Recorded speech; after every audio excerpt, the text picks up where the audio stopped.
Hi viewers, দেখুন একটি বলের মধ্যে সার ডালা হচ্ছে। এখানে কিন্তু আগে থেকেই সারগুলা একসাথে ছিল। সার হলো ইউরিয়া, টিএসপি, এমওপি, আর এখন যেটা ডালা হচ্ছে এটা হলো কীটনাশক পোকায় না ধরার জন্য। দেখুন এই সারগুলি এখন মিক্সড করা হচ্ছে একত্রে। মিক্সড করা এগুলো ছিটানো হবে। আলু ক্ষেত আগে থেকেই প্রায় প্রস্তুত। এই জমিতে বোনা হবে আলু, ছোটো আলু, গুল আলু, মেটের আলু, যেই আলুভাবে চিনেন, নামে চিনেন, এটা বোনা হবে। বেশি জমি না। দেখুন এখন সার ছিটানো হচ্ছে।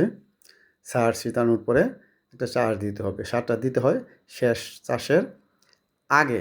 এই জন্য আগেই ক্ষেতটা প্রস্তুত। মোটামুটি আলু ক্ষেত ভালোভাবে চাষ দিতে হয়, না দিলে আলু ফলনে ভালো হয় না। দেখুন এখন যেহেতু গরু নাই, মানুষ দিয়ে চাষ দেওয়া হচ্ছে।